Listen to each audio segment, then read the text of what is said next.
Hello, BookTube. We are in my 2024 library tour. Sorry for the extra melodramatic original Star Trek lighting. There's not much I can do when I'm moving things around all here. But we are on bookcase number 3, and we have reached the summit. So bookcase number 3 had shelves, and then it had, of course, a flat top right about at chest level. And I have been systematically piling mass market paperbacks on that flat top since this move was made. So there's 100 books here. So we're going to start the summit of bookcase number 3, which should be, when we finally knock off the summit, it should be pretty much the last of the mass market paperbacks. That's why there are so many, because they're all concentrated in this one room. So let's see what we have here. Some of these are bound to be recent because I just pile things on here as I get. Yeah, okay. Like, for instance, The Threads of Eddie Coyle by George Higgins. A great Boston noir crime novel that I just recently found in that mass market paperback. Then we have Joe Haldeman, Mind Bridge. An attempt on the part of the least likely candidate in the world to muse science fiction with smoldering sexuality with disastrous results. We have Jack Williamson, The Moon Children. A number of people have been pointing out to me every time I pick up a Jack Williamson and say that I really like him and that I'm coming to like him a lot more, but that I have very little of him. Somebody says, no, you actually have more of him than you think, and that always turns out to be true. Here we have The Power of Darkness by Jack Williamson, these old science fiction paperbacks. When did The Power of Darkness come out? 1974. So these things are just a little too late for Rocket Summer, which is coming up. In the middle of summer, the dog days of summer in July, we will be reading vintage science fiction, and the cutoff point there will be 1970. So these Jack Williamson things don't really count, but I have a ton of books that do. We've seen a ton of them already. Here's another copy of Skinner by Richard McEnroe. Never really read anything else by this author, but this one I kind of liked, a science fiction adventure story. We have The Well of the Unicorn by Fletcher Pratt, with a Brothers Hildebrandt cover. Is that correct? Am I right about that? Are you going to tell me? Yeah, the cover is by the Brothers Hildebrandt. I used to have a wonderful big collection of their work. I wish I don't have it anymore, and I wish that not only do I wish that I had that, but I wish that I had a big updated version of it with tons and tons more annotations, maybe a long biographical essay at the beginning. The demographic that would buy that book has disposable income and would buy the hell out of it. So somebody ought to do it. Okay, then we have another copy of Retief at Large. I've seen a couple of these now. This is a collection of short stories by Keith Laumer, science fiction short stories, science fiction comedy. Not all that often done and almost never done well. We have The Prague Cemetery by Umberto Eco. I got this, I think this is a UK vintage edition. I don't think this ever came out in the United States looking like this. But I really, I like this author. I'm a big fan of this book. He is a hit or miss author with me. Odd considering that he's got a worldwide reputation. But he's hit or miss with me. The Prague Cemetery really did it for me. Okay, oh my, all right, you don't belong out here. You very much do not belong out here. This is a classic. This belongs in the little book room. Okay. This is the David Slavitt translation of The Consolation of Philosophy by Boethius. Cute little hardcover from Harvard University Press. Yes, I am blurbed on a work of philosophy. I don't know if I'll ever live that down. But this is... I wrote a long essay. I wrote a review of the Slavitt translation of Consolation of Philosophy, but I also wrote a nice long piece about Boethius that I'll try to remember to find and post. I'll try to post both of those things if I can. I've been doing a terrible job of that with this library tour. I'm not annotating it at all.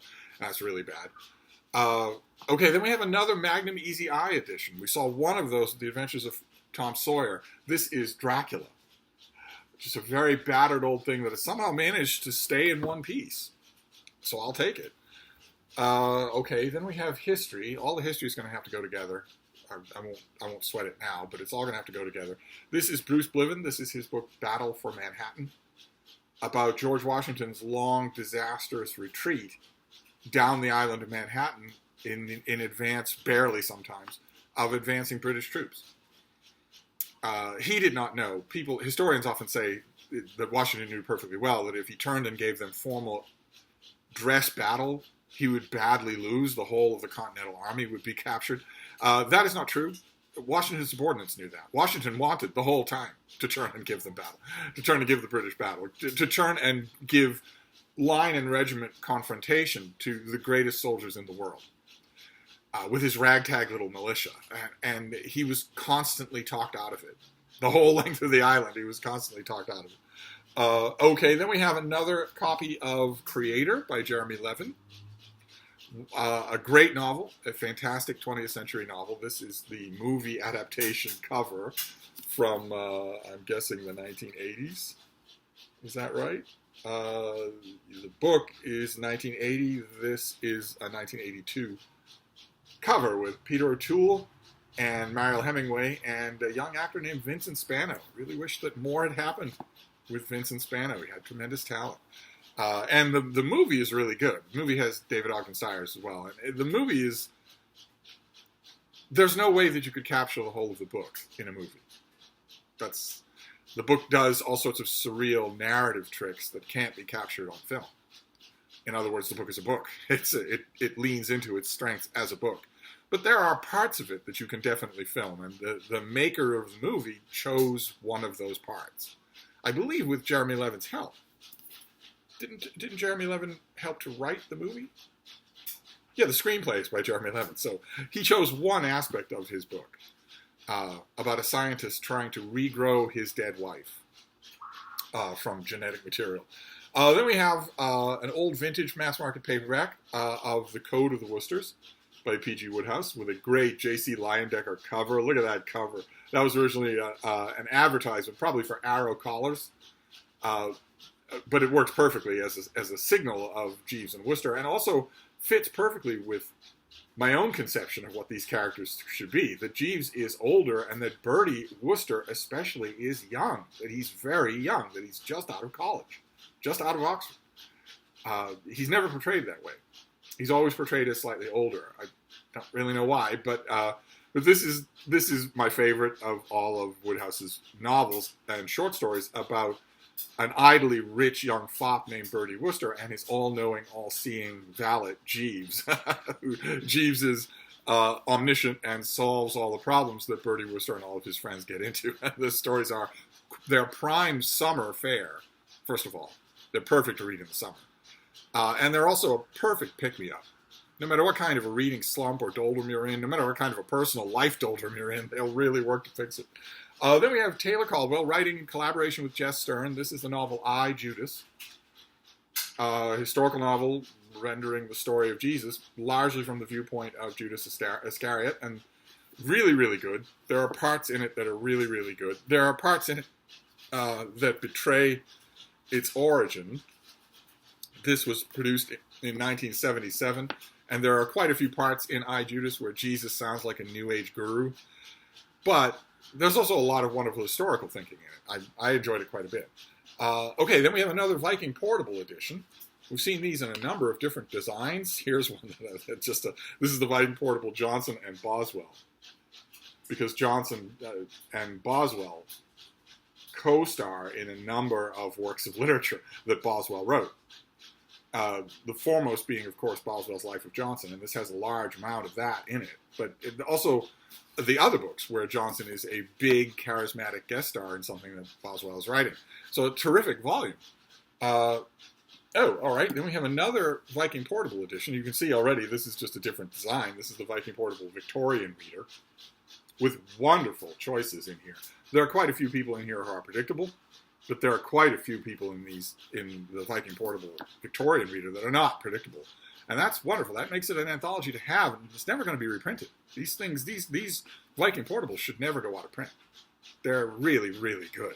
But they are out of print, and unless a miracle were to happen, if I had my way, Penguin Classics would reprint a lot of them. But that's what makes them, one of the things that makes them so valuable is that they will often have original translations. For instance, the Viking Portable Medieval, the Viking Portable Renaissance Reader, they'll have original translations, but also the selections. The minor authors will be picked alongside major ones. Okay, then we have collected essays, literary and otherwise, by Mary McCarthy, The Writing on the Wall. Mary McCarthy is, I think, fading into history. She is known mainly for her scandalous breakout novel, but her nonfiction, her occasional prose is great. Oh my God, this is a bit of a mess. All right, well, let's just push on. We have a Viking Portable Library edition of Chaucer that has all of the Canterbury Tales and all of Troilus and Cressida, and then selections from the Book of the Duchess, The Hour, The House of Fame, The Birds, Parliament, and Legend of Good Women, plus lots of other stuff. So a great volume of Chaucer to have. And finally, on this pile here, the Viking Portable Coleridge, which has all of his famous poems and major selections from the Biographia Literaria, and selections from the letters. I think there are some critical essays in here as well. And that is, I wonder if we can push on.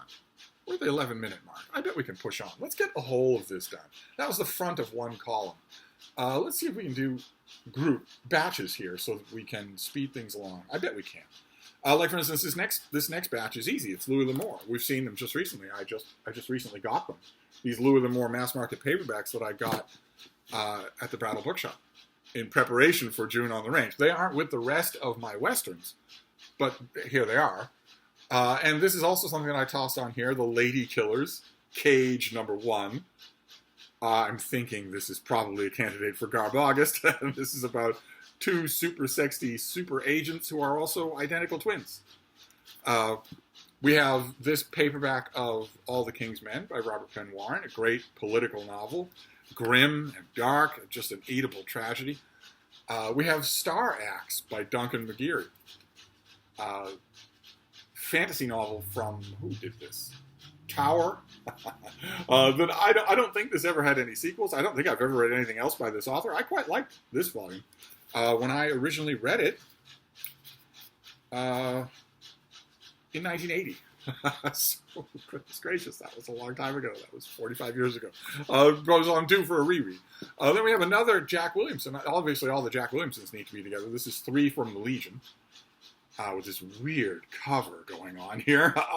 These are 3 slightly longer than novella type stories about his intergalactic law-keeping organization, the Legion. Okay, we have another candidate for Garb August. This is The Specialist, #6, by John Cutter. The big one, where our hero is being menaced by a bull shark and he is about to pull the tab on a grenade. Well, I don't know how he thinks that's going to work. Maybe, needless to say, this is obvious Garb August fodder. We have James Johnson, Daystar and Shadow, old Daw mass market science fiction and fantasy. We have, a lot of these things will be familiar. The Barbarian by Naomi Mitchison. Big, fat historical novel. I don't really know what I was thinking grabbing this, except that I'd never seen it before, because this is not going to hold up. This is going to fall apart when I read it. It was cheap.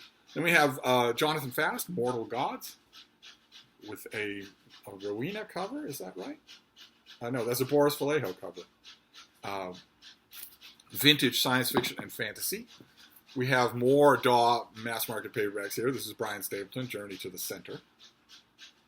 This very distinctive cover art. We have the great Ron Goulart. This is Galaxy Jane. Again, I don't think he would have any problem with me designating any of his books for Garb August. I don't think he would. I don't have a copy of Shaggy Planet. I wish I did. But pretty much everything, I think he'd laugh his head off at that. We have a mass market paperback of The Silmarillion in this old cover, this old version here. Tolkien's, the legendarium behind Tolkien's masterworks, The Hobbit and The Lord of the Rings. Here in a mass market paperback, but I have this in every format you could imagine. ebook, trade paperback, mass market paperbacks that look like this and that don't, hardcovers, gift editions, all kinds of things.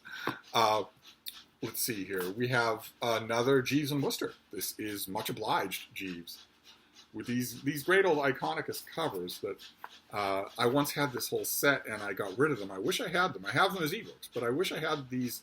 Sometimes you just want to curl up with a P.G. Wodehouse mass market paperback. And this will hold together a lot better than the Code of the Woosters. I've gone through a few copies of that old vintage Code of the Woosters. Okay, then we have a tiny little paperback of Shropshire Lad by A.E. Houseman. Collection of poetry that really took off like a bottle rocket. We have another Viking Portable edition. This is Shakespeare. That is the nominal birthplace on the cover there, appropriately blurred. We have, let's see here, 7 complete plays: Hamlet, Macbeth, Romeo and Juliet, Julius Caesar, Midsummer Night's Dream, As You Like It, and The Tempest. That's a great selection. And then lots and lots of other stuff, plus all the sonnets and all the songs. So terrific. Terrific Shakespeare volume. We have Rosemary Sutcliffe. A lot of you will know this author. This is a Penguin Puffin edition of the High Deeds of Finn MacCool. Rosemary Sutcliffe wrote a lot of historical fiction set in Roman Britain, but she also wrote mythological retellings. That's basically what this is, a novelistic retelling of Finn MacCool, and it's delightful. Absolutely delightful. Wish I had it in a more durable format than this. Oh, goodness gracious. All right, well, this will be well known. This is Nicholas Montserrat's novel, The Cruel Sea. In an old Bantam mass market paperback. I have a penguin of this somewhere as well. And of course, the reason you'll be familiar with this, since you dote on my channel, is that I'm currently doing a read-along of this. We're getting closer and closer to the ending. Oh, wow. Okay, this is C.E. Montague. This is a writer's notes on his trade. This is a thin little thing, but a terrific book full of anecdotes. I don't think I would have wanted to know this guy in person, but boy, oh boy, do I like reading him on the page. We have the Penguin Book of English Verse. Look at that, all blank on the cover. I don't think this ever came out in America. I don't think this is an American edition, but it's got all the usual suspects, but some of these, sometimes that's what you want in a volume like this, to just stick in your pocket. We have the Burton Raffle translation of Beowulf. Be very familiar to a lot of you. A good translation, I think, but this was everywhere in schools. This old Mentor paperback was everywhere in schools in the U.S. You could not avoid it. So if you were going to get a signed Beowulf in school, and you were, you'd get this paperback. God knows what that did to Burton Raffles' bottom line. Probably it was a very healthy payday. Then we have the old collector's library of these little hardcovers of the collector's library. Very nice things, gilt edge, the built-in bookmark and whatnot. This is Pride and Prejudice. Probably one of probably 20 Pride and Prejudice editions that I have, and this has these delightful illustrations all throughout. These period illustrations by Hugh Thompson. So this, obviously, these don't all go together. You can see the problem here. There's westerns and fantasy and classics and history. Okay, then we have another block. We'll get this done in 20 minutes. We have another block. I was wondering about this when we encountered this author the first time. I'm just going to have to rearrange everything. That's all. The author is James Tiptree, and these are mass market paperbacks of Out of the Everywhere, Warm Worlds and Otherwise, Star Songs of an Old Primate, and 10,000 Light Years from Home. These are just a massive collection of this author's short stories. Wonderful stuff. I again, in my ideal dream, in my daydream, there's a big floppy Penguin Classic Deluxe edition. The French flaps, the deckled edges of the complete short stories of James Tiptree. That would be awesome. The author's not alive anymore. I don't know why Penguin wouldn't be able to do that. Maybe they don't think they have an audience for it.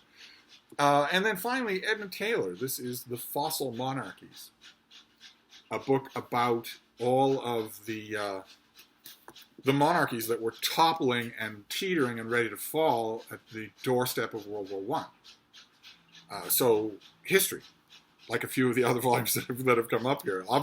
These obviously don't all belong together. But that's part of what this library tour is all about. So that is great. That's fantastic. That's twice as much as I thought we'd get done. So we will move on. we're at the peak of bookcase number 3, so we will move on to the next stack. Maybe we can get the 2, they're double stacked out, so maybe we can get the next 2 rows done as the next stack. That would be fantastic next time. But I'll wrap this up for now, and we'll see. We'll see then. So I'll see you next time. Thank you, BookTube.